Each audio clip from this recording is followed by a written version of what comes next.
Isang bagong araw ang sumisikat sa atin kasama ang malambot nitong liwanag na nababalot ng sagradong katahimikan na kilala lamang sa umaga.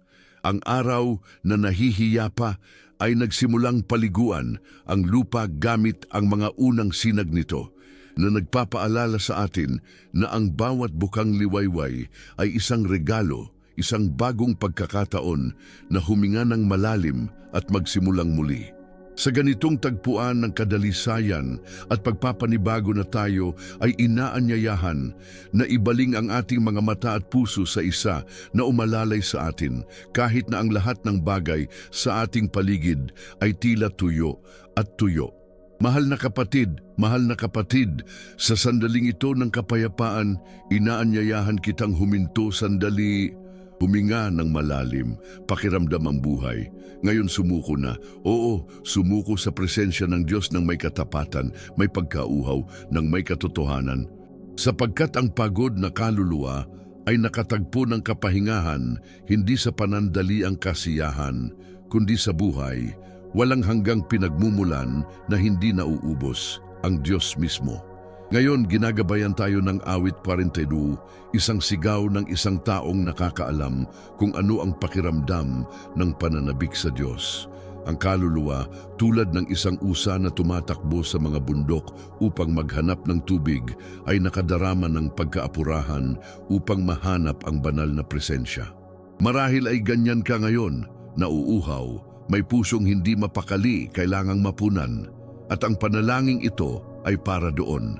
Ito ay isang tahimik na sigaw na nagiging isang sigaw. Diyos, kailangan kita. Ito na ang oras para gawing altar ang iyong bukang liwayway. Tahimik ang iyong isip, ipahinga ang iyong mga balikat at hayaang maglingkod ang Diyos sa iyong puso. Dahil naririnig ka niya. Nandito siya. Gumagalaw siya sa gitna ng taimtim na pagsamba. Bago ang anumang pangako, bago ang trabaho, bago ang mga abala, hinahanap muna natin ang kaharian. At habang hinahanap natin, matatagpuan natin, pagkatok namin bumukas yung pinto. Kapag sumisigaw tayo, sumasagot siya. Panginoon, sa umagang ito, isa lamang ang aking hangarin. Naway ang presensya mo ay dumating na parang tubig sa tuyong lupa. Halina, Espiritu Santo, at patnubayan mo ang panalangin ito. Naway maging binhi ang bawat salita sa puso ng nakakarinig. Naway ang umagang ito ay mamarkahan ng iyong pagdalaw, sapagkat wala nang mas mahalaga pa kaysa sa pagsisimula ng araw sa pag-ibig mong bumabalot sa amin. Kung paano ang usa na humihingi ng agos ng tubig, gayon din ang aking kaluluwa na humihingi sa iyo, O Diyos. Ang aking kaluluwa ay nauuhaw sa Diyos, sa buhay na Diyos. Kailan ako makakarating at ihaharap ang aking sarili sa Diyos? Salmo 42:1-2. Ang mga salita ng awit 42 ay nagmula sa isang pusong nananabik sa presensya ng Diyos, tulad ng isang manlalakbay na nananabik sa tubig sa disyerto.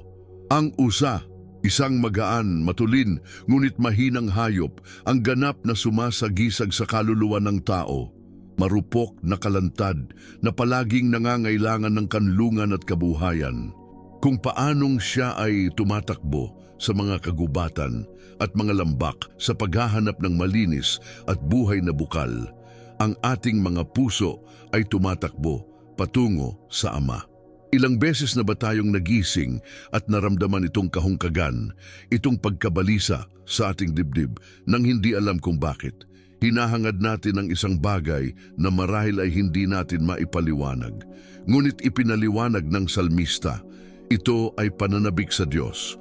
Ito ay nauuhaw sa isa na mismong buhay.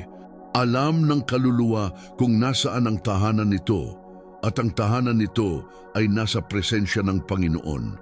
Marahil ay dumaan ka sa isang panahon ng espiritual na distansya, kung saan ang panalangin ay tila mahirap, kung saan ang Diyos ay tila tahimik, o baka naghahangad ka lang ng higit pa, mas malalim, higit pang komunyon, lalong uhaw. Ang uhaw na ito ay banal, ito ang unang hakbang patungo sa isang engkwentro. Dahil hindi kayang labanan ng Diyos ang uhaw na puso, siya mismo ay nangako.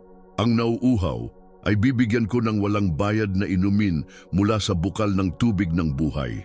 Apokalipsis 21:6. Gusto niyang makaharap ka ngayon. Nais niyang bahain ang iyong kaluluwa ng mga ilog ng tubig na buhay. Ngayon, sa panalangin ito, sumigaw tayo ng may tindi. Sumuko tayo tulad ng pagod na usa na sa wakas ay nakahanap ng batis. Iharap natin ang ating sarili sa harap ng Diyos ng buong pagkatao natin na may ating pagkauhaw, ating mga luha, ating pananahimik at maghintay sa Kanya ng may pagtitiwala. Pais Celestial. Sa sandaling ito ng sagradong katahimikan, bago humingi ng anuman sa akin ng mundo, nakatayo ako sa harap mo. Nang walang laman ang aking kaluluwa, bukas ang aking puso, pagod ang aking isip sa araw-araw na paggiling, huminto ako at sumisigaw. Ako ay sumisigaw dahil ang aking kaluluwa ay nauuhaw sa iyo. Huwag uhaw sa mga bagay, huwag magutom sa mabilis na mga sagot, ngunit uhaw sa iyo, sa iyong paghipo, sa iyong tinig, sa iyong titig sa akin, kung paanong ang usa ay tumatakbo sa mga lambak, sa mga tuyong burol, dinadama ang init sa kanyang katawan, nananabik na matagpuan ng lamig ng tubig, gayon din ang aking diwa sa paghahanap ng iyong ilog. Tumatakbo ako ng pagod, ngunit may pag-asa. Tumatakbo akong sugatan, ngunit naniniwalang may kagalingan sa iyo. Tumatakbo ako na may luha sa aking mga mata, ngunit may pananampalataya na iyong papawiin ang bawat isa sa kanila. Panginoon, dumating ako na may bagbag na kaluluwa. May mga parte sa akin na walang nakakaalam. Hindi ang aking pamilya, hindi ang aking mga kaibigan, ngunit alam mo, hinahanap mo ang malalim at tago. May mga sakit na ibinaon ko, mga alaala na pinatahimik ko, mga damdaming hindi ko pinansin, ngunit nakikita mo ang lahat. At kahit makita mo, mahal mo ako. Minahal mo ako ng walang hanggang pag-ibig, sa banal na pasensya, sa walang sawang awa. Ngayon, O Diyos, hindi ko nais na makilala lamang kita sa pamamagitan ng sabi-sabi. Gusto kong sumisid, gusto kong uminom sa iyong tubig, gusto kong magpahinga sa tabi ng iyong mga bukal. Gusto kong sumama sa iyo tulad ng paglalakad ni Enoch. Gusto kong umiyak sa harapan mo tulad ng pag-iyak ni Hana. Gusto kong magtiwala tulad ng pinagkatiwalaan ni Daniel sa mga leon. Gusto kong maniwala kahit yumanig ang lupa. Panginoon, ngayong umaga, ipinagtatapat ko na may mga lugar sa akin na tuyo. Mga lugar na tila buhay, ngunit namatay sa paglipas ng panahon. Mga pangakong tila namumukadkad, ngunit natuyo. Mga panaginip na inilagay ko sa drawer. Mga pag-asa na matagal ko nang ipinagpaliban, halos nakalimutan ko na nga pala.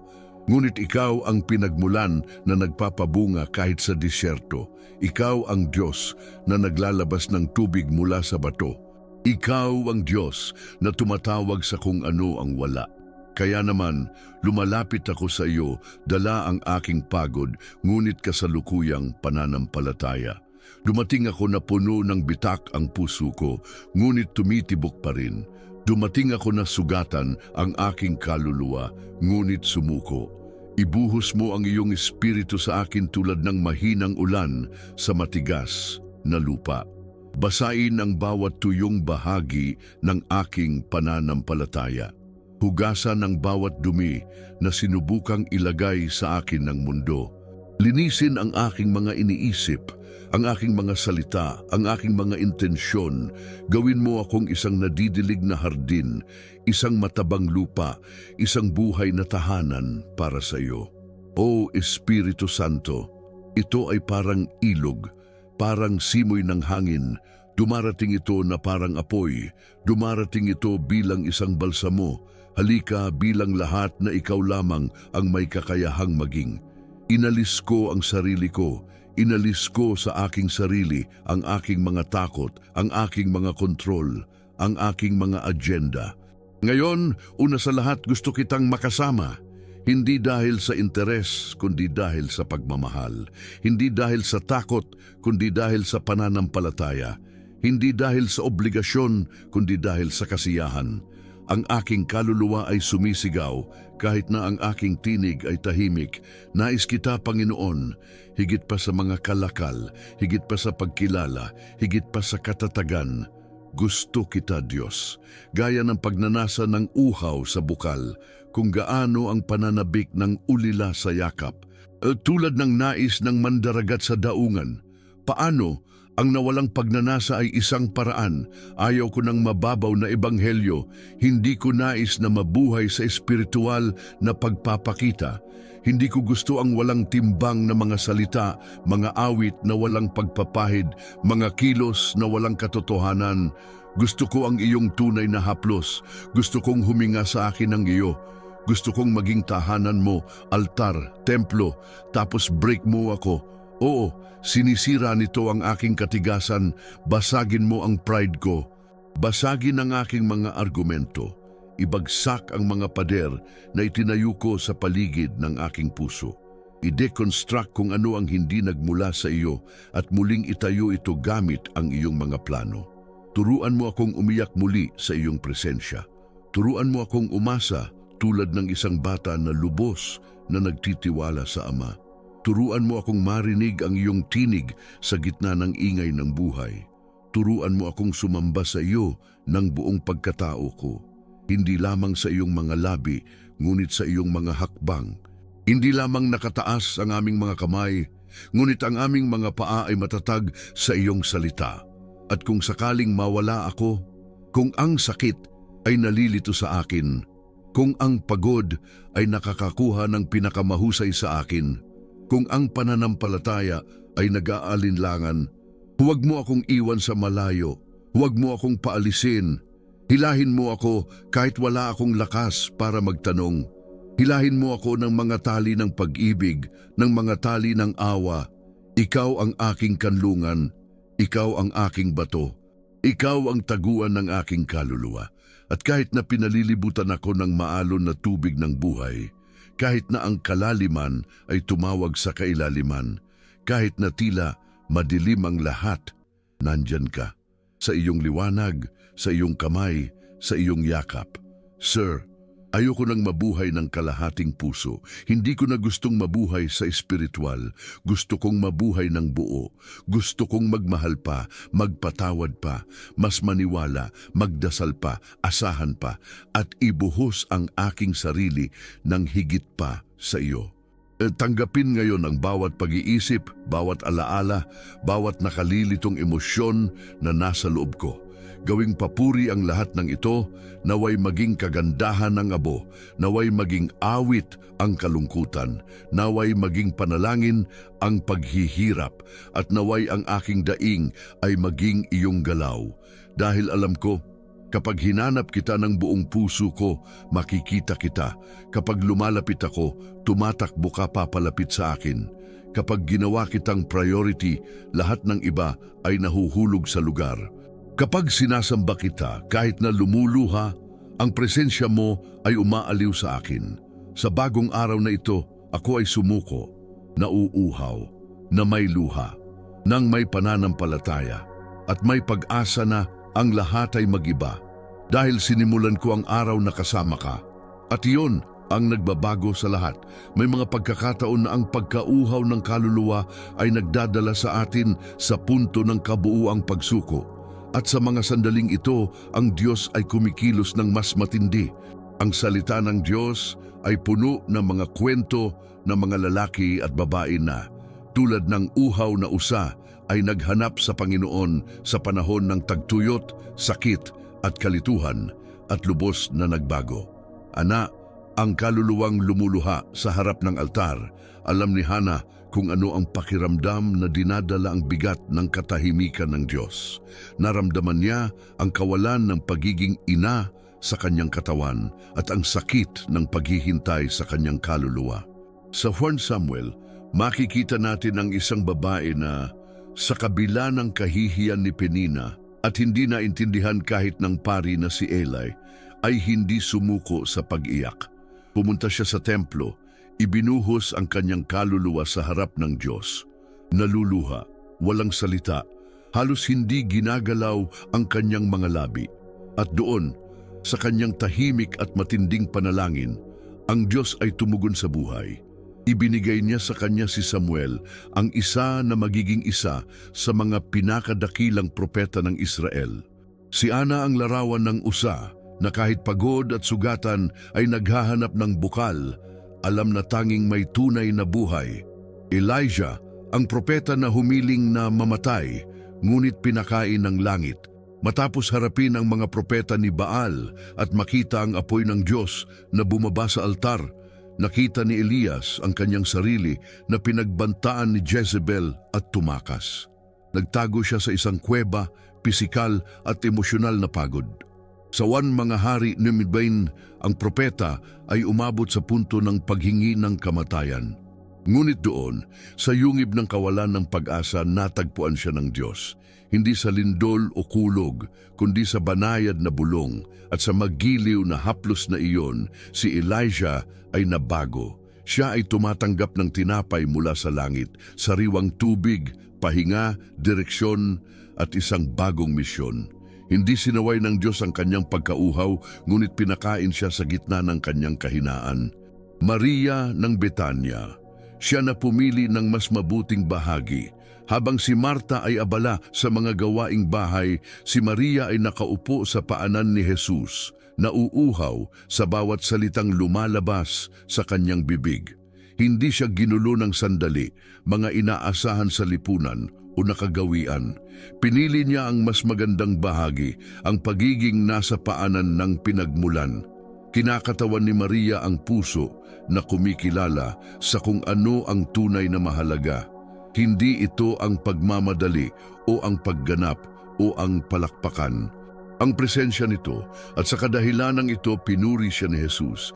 Pinili ni Maria ang mas mabuting bahagi at hindi ito aalisin sa kanya. Lucas 10:42. Habakuk, ang propeta na ginawang pagsamba. Sa simula ng kaniyang aklat, tinanong ni Habakuk ang Diyos, "Hanggang kailan, O Panginoon, ako ay hihingi ng tulong at hindi mo didinggin?"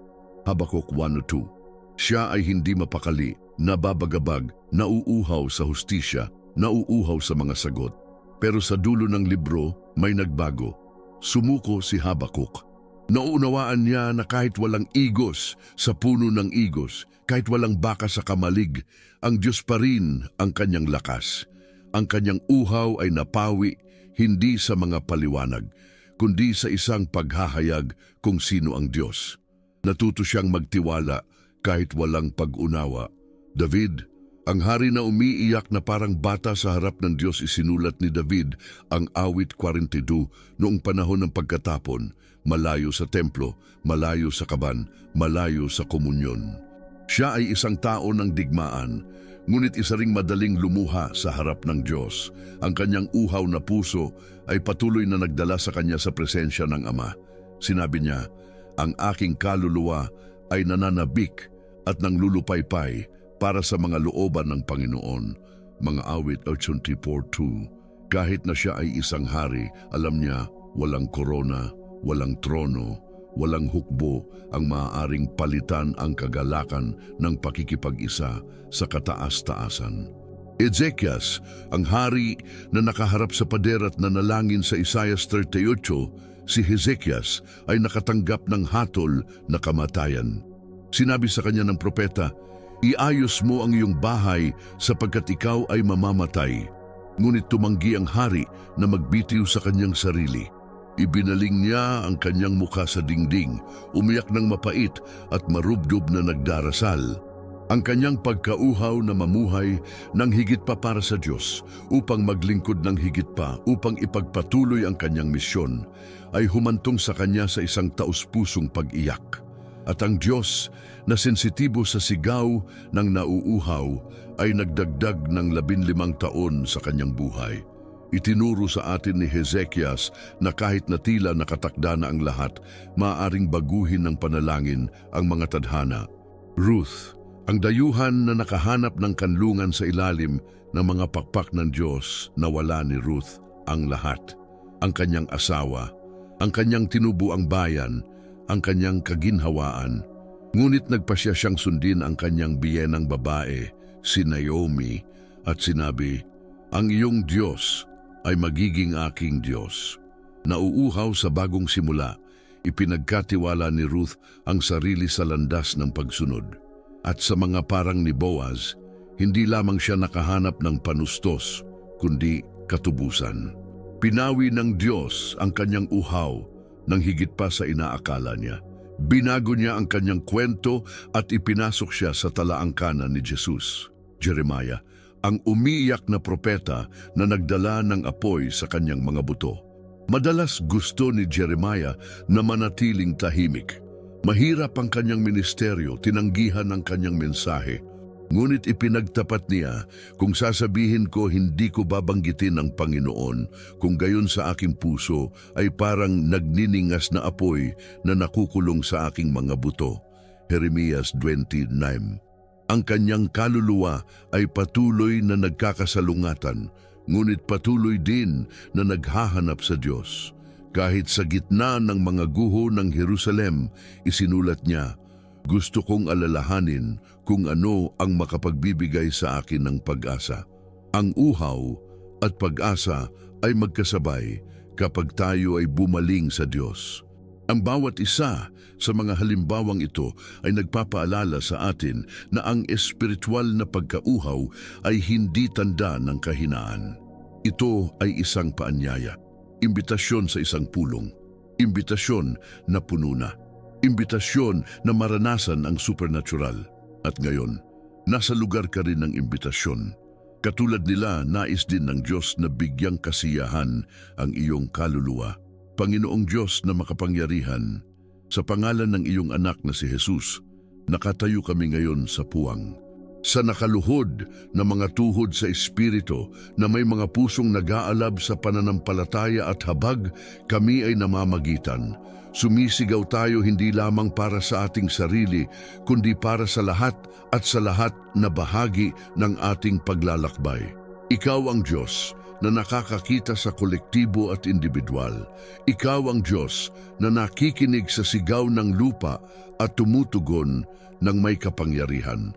Nagsisimula kami, Ama, sa pamamagitan para sa aming mga pamilya.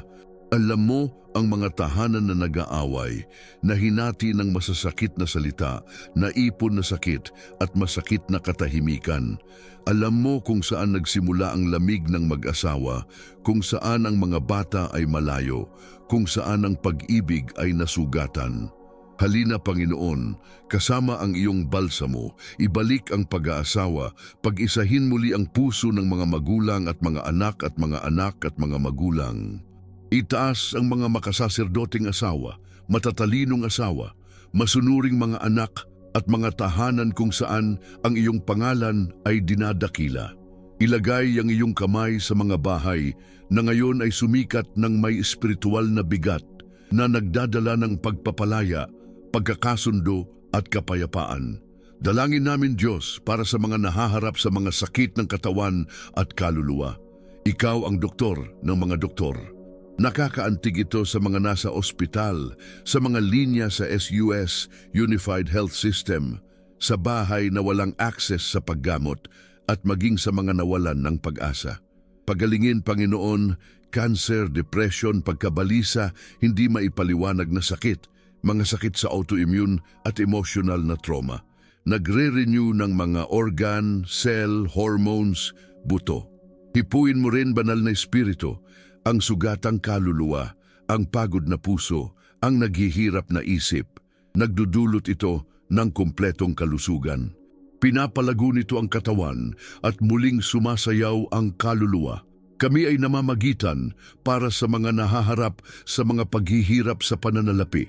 Lord, napakaraming nagigising na hindi alam kung ano ang kanilang kakainin, hindi alam kung paano magbayad ng mga bayarin, kung paano suportahan ang kanilang mga anak. Ikaw ang Diyos ng probisyon, ikaw na nagpakain sa iyong bayan, sa disyerto ng manna mula sa langit, ipadala din ang iyong kabuhayan. Binubuksan nito ang mga pinto sa trabaho, mga bagong pagkakataon, karunungan para sa entrepreneurship, diskarte para sa pagpaparami. Sawayin ang diwa ng paghihirap, kakapusan at utang. Ibuhos ang pabor sa ekonomiya ng iyong mga anak upang hindi lamang sila magkaroon ng sapat, kundi magkaroon din ng sapat na pagpapala sa iba. Nagdudulot ito ng mga himala sa pananalapi, mga patutuo ng provision kung saan dati ay kawalan lamang ng pag-asa. Panginoon, ipinagdarasal din namin ang lahat ng nahaharap sa mga krisis sa trabaho, yaong mga walang trabaho, yaong dumaranas ng pag-uusig sa profesional na kapaligiran, yaong nakadarama ng kawalan ng halaga, pagod, walang direksyon. Ikaw ang Diyos na nagtataas sa tamang panahon. Binubuksan nito ang mga pintuan kung saan wala, nagbibigay ng mga malikhaing ideya, nagpapadala ng mga banal na koneksyon. Itaas ang iyong mga anak bilang mga ilaw sa gitna ng pamilihan, bilang matatag na mga haligi at buhay na saksi ng iyong biyaya. Nagbibigay ito ng bagong lakas sa mga pagod na sa nakagawi ang gawain, nagpapanibago ng pananaw, nagbabago sa kapaligiran at naglalagay ng bawat tao sa lugar ng layunin. Kami ay namamagitan para sa nasaktan at nasirang relasyon. Panginoon, may mga pusong nagdadala ng pagtanggi mula pagkabata. May mga nasirang pagkakaibigan, hindi nalutas na pagtataksil, mga sakit na naging mga kuta, ngunit ikaw ang Diyos na muling nagtatayo. Ngayon ay may kinalaman ito sa mga relasyon sa pagitan ng magkakapatid, sa pagitan ng mga kaibigan, sa pagitan ng mga pinuno at ng kanilang pinamumunuan. Nagpapagaling ng emosyonal na mga sugat, nag-aalis ng mga sinumpaang salita, nagdudulot ng pagkakasundo at pagpapatawad. Turuan kaming magmahal muli, magtiwala ng may katalinuhan, mamuhay sa tapat na pakikipag-isa. O Diyos, ang ating mga kabataan ay napapaligiran ng mga mapangwasak na impluensya, droga, pornografiya, karahasan, kawalan ng pananampalataya, mga ideolohiyang umaalis sa katotohanan. Ngunit ipinapahayag namin sila ay sa Panginoon, magbangon ng isang banal, matapang na henerasyon, puspos ng banal na espiritu, gisingin ang mga kabataan sa panalangin, sa salita, sa evangelism, sa mga misyon. Alisin sila sa mga madilim na iskinita at ilagay sila sa gitna ng iyong liwanag. Naway bumangon ang mga espiritual na pinuno sa mga kabataan, matapang na mga propeta, nagniningas na mga ebanghelista, mga mahabaging pastor. Ipinagdarasal natin ang mga matatanda, ang mga nakalakad ng napakalayo at madalas na nalilimutan. Bigyan sila ng karangalan, pangangalaga, kalusugan at boses. Naway igalang, pahalagahan, yakapin sila. Ibuhos sa kanila ang dobleng karunungan, kapayapaan sa kanilang mga araw ng kalungkutan at lakas upang patuloy na maging isang halimbawa para sa mga nakababatang henerasyon. Kami ngayon ay sumisigaw para sa aming komunidad, kapitbahayan, lungsod. Kung saan may karahasan, hayaang pumasok ang kapayapaan. Kung saan may pag-abandona, hayaang bumangon ang pangangalaga. Kung saan may kawalang katarungan, magkaroon ng pagpapanumbalik. Magtayo ng mga buhay na simbahan, matuwid na mga pinuno, mga lingkod na handang maglingkod. Naway ang mga komunidad ay maging mga espiritual na hardin kung saan ang mga pamilya ay umunlad at ang mga buhay ay nagbabago. At ngayon, Panginoon, sa takot, sa pagkabalisa, sa sigasig, tingnan mo ang bansang ito ng may awa. Patawarin ang mga kasalanan ng lupa, pagalingin ang lupang kontaminado ng katiwalian, karahasan, imoralidad at kawalang katarungan. Itaas ang iyong bayan, Diyos, bilang mga tagapamagitan sa madaling araw. Ibuhos ang takot sa Panginoon sa mga pinuno mula sa planalto hanggang sa mga bulwagan ng lungsod. Alisan ng maskara ang okulto, sirain ang masasamang istruktura, ibangon ng matuwid na lalaki at babae sa lahat ng larangan, politika, ekonomiya, katarungan, kultura. Buhayin ang mga paaralan, universidad, ospital, korte, parlamento. Mahal na Panginoon, hindi na namin ibinaling ang aming mga mata sa kung ano ang panlabas, ngunit sa kung ano ang nasa loob. Pumapasok tayo sa lihim na lugar ng kaluluwa, kung saan nakaimbak ang mga alaala, hindi nalutas na emosyon, nakatagong trauma, paulit-ulit na gawi, tahimik na pag-iisip na hindi natin palaging ipinagkakatiwala. At sa lugar na ito, Diyos, higit na kailangan namin ang iyong hawakan. Ayaw nating mamuhay ng pananampalataya na nakikita lamang sa labas. Nais nating maging tunay na mabago mula sa loob. Kailangan namin ang iyong paggalaw sa aming isipan, sa aming mga puso, sa aming pagkatao. I-renew, Panginoon, ang aming paraan ng pag-iisip. Napakaraming maling ideya ang nagpakulong sa atin. Napakaraming limitadong paniniwala ang nag-ugat sa ating kalooban. Mga pag-iisip ng pagkatalo, paghahambing, kababaan, pagmamataas at takot. Hinihiling namin sa iyo, lansagin ang mga kuta ng kaisipan na itinayo ng kaaway. Hugasan ang aming isipan ng iyong salita. Bigyan mo kami ng pag-iisip ni Kristo, isang isip na malaya sa nakaraan, malaya sa pagkakasala, malaya sa mga pattern ng mundong ito. Naway mag-isip tayo ng matalino, may kadalisayan, ng may pananampalataya. Naway patnubayan tayo, hindi ng mga udyok, kundi ng espiritual na pag-unawa. Hipuin, Panginoon, ang aming matigas na puso. Kung saan may ego, basagin mo. Kung saan may lamig, painitin ito. Kung saan may pagmamataas, turuan ang pagpapakumbaba. Nais naming magkaroon ng pusong sensitibo sa iyong tinig, sensitibo sa sakit ng iba, sensitibo sa pagtutuwid. Isang pusong madaling turuan, mahuhubog, handang magmahal at sumunod.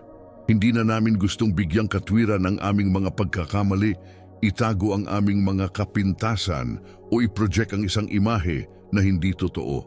Nais naming maging totoo sa iyo, malinaw na parang dalisay na tubig, malinis na parang sisidlan na handa ng gamitin. Paggalingin, O Diyos, ang mga emosyonal na sugat na tahimik pa ring dumudugo. Gaano karaming mga lumang pasakit ang nagpahirap sa atin, nawalan ng tiwala, nawalan ng katiyakan. Ilang pagtanggi ang pumapatay sa liwanag ng ating pagkakakilanlan. Ngunit ngayon, ibinubuhos namin ang aming sarili sa iyo. Humarap ka sa aming mga kaluluwa, banal na espiritu, at hawakan kung saan ikaw lamang ang makahihipo. Kung saan may pag-abandona, magdala ng presensya. Kung saan may kalungkutan, ibuhos ang saya. Kung saan may kahihiyan, takpan ng grasya. Naway mabunot ang bawat ugat ng kapaitan. Naway muling bigyang kahulugan ang mga trauma ng iyong pag-ibig. Naway makaalala tayo ng hindi nasasaktan. Naway magsalita tayo ng hindi umiiyak. Naway magpatuloy kami ng hindi nagdadala ng mga pasanin na hindi nagmula sa iyo. Panginoon, humihiling din kami ng pagpapakabanal. Alisin sa amin ang lasa ng disguise na kasalanan. Putulin ang mga bigkis sa mga nakatagong gawi, sa mga bisyong lumalaban, sa mga pag-uugaling naglalayo sa amin sa iyong presensya. Nais nating maging banal hindi sa hitsura, kundi sa paniniwala. Turuan kami na tumanggi sa kung ano ang hindi nakalulugod sa iyong espiritu. Bigyan mo kami ng takot, paggalang at kadalisayan ng mga intensyon. Naway maging altar ang ating buhay sa lahat ng pagkakataon kapag tayo ay mag-isa, kapag walang nakamasid, kapag walang pumapalakpak. Bumuo sa atin ng katangian ni Kristo. Turuan mo kaming maging matiyaga tulad niya, matatag tulad niya, maamo tulad niya. Turuan kaming magmahal tulad ng pagmamahal niya, nang may sakripisyo, may pagsuko, nang may katotohanan. Hindi na natin nais na mabuhay lamang sa espiritual. Nais naming lumago, tumanda, at umunlad sa iyong hardin. Turuan mo kaming mamunga. Naway makita ang mga bunga ng espiritu sa bawat bahagi ng ating buhay. Naway hindi tayo gaanong reaktibo at mas mapayapa. Hindi gaanong makasarili at mas mapagbigay. Hindi gaanong maikli ang paningin at mas matiyaga. Naway makita ng iba ang iyong presensya sa amin, hindi sa pamamagitan ng mga salita na aming sinasabi, ngunit sa pamamagitan ng mga buhay na aming ikinabubuhay. Sa wakas, Panginoon, ipinapahayag namin, kami ay sa iyo, ganap. Kung ano tayo, kung ano ang mayroon tayo, kung ano ang nararamdaman natin, kung ano ang iniisip natin, lahat ay sa iyo. Binabago tayo nito araw-araw. Hubugin mo kami ng apoy, ng tubig, ng iyong makaamang kamay. Naway maging bagong simula ang bawat umaga. Naway ang bawat luha ay maging binhi ng bagong panahon. Naway maibalik sa iyong kaluwalhatian ang bawat nasirang bahagi namin. Ngayon, Panginoon, matapos ang lahat ng aming nanalangin, sumigaw at naihatid sa iyo, tinatapos namin ang sandaling ito ng may pananampalataya, naniniwalang dininig mo kami. Hindi sarado ang langit, hindi bingi ang iyong tainga. Ang iyong kamay ay hindi pinaikli. Sa kabaligtaran, nadarama namin ang iyong presensya sa panalangin ito. Alam natin na ang binhi ay naitanim na at ito ay magbubunga sa takdang panahon. At sa pag-alala sa pangako ng awit 42, muli naming pinagtitibay. Kahit na ang aming mga kaluluwa ay nalulumbay, kahit na ang mga araw ay tila nakakalito, kami ay patuloy na maghihintay sa iyo, O Diyos. Sapagkat ikaw ang kaligtasan ng aming mukha at aming Diyos. Ang aming pag-asa ay hindi sa mga pangyayari ni sa agarang mga sagot, ngunit sa iyo na hindi kailanman nabigo. Ipinapahayag namin na ang araw na ito ay magiging iba. Ito ay mapupuno ng kapayapaan, direksyon at presensya. Kung saan nagkaroon ng kabigatan, magkakaroon din ng magaan. Kung saan nagkaroon ng takot, papasok ang lakas ng loob. Kung saan nagkaroon ng kalituhan, darating ang kalinawan. Dahil sinisimulan natin ang araw na hinahanap muna ang kaharian at gaya ng ipinangako mo, lahat ng iba pang bagay ay idaragdag. Sa iyong buhay, ipinapahayag ko, pagpalain ka nawa at ingatan ng Panginoon. Naway paningningin niya ang kanyang mukha sa iyo. Naway bigyan ka niya ng kapahingahan, karunungan at tagumpay. Naway marinig mo ng malinaw ang tinig ng Diyos sa buong araw mo. Naway ang banal na Espiritu ang iyong gabay, iyong kaaliwan at iyong lakas sa bawat desisyon. At ngayon, mahal na kapatid, inaanyayahan kita na huwag tumigil dito. Kung ang panalangin ito ay nagsalita sa iyo, isulat sa mga komento ang iyong salita ng pananampalataya, ang iyong taos-pusong amen, ang iyong espiritual na tugon. Ibahagi ang panalangin ito sa isang taong nauuhaw sa Diyos, isang taong kailangang maantig ng kanyang presensya. Kung hindi ka pa nakasubscribe sa Faith Channel na ito, mangyaring gawin ito. Tinutulungan tayo nitong ipagpatuloy ang pagpapalaganap ng kaharian ng Diyos sa pamamagitan ng buhay na mga salita ng panalangin. At higit pa riyan, bumalik ka bukas. Araw-araw may bagong galaw, bagong panalangin, bagong dampi mula sa langit na naghihintay sa iyo dito. Pagpalain ka nawa ng Diyos ng sagana, naway lumakad ka ngayon na nauuhaw sa Diyos, ngunit nasiyahan ang iyong kaluluwa sa kanyang buhay na presensya. Maghintay ka sa Diyos sapagkat pupurihin ko pa siya. Siya ang aking tagapagligtas at aking Diyos. Awit 42:11.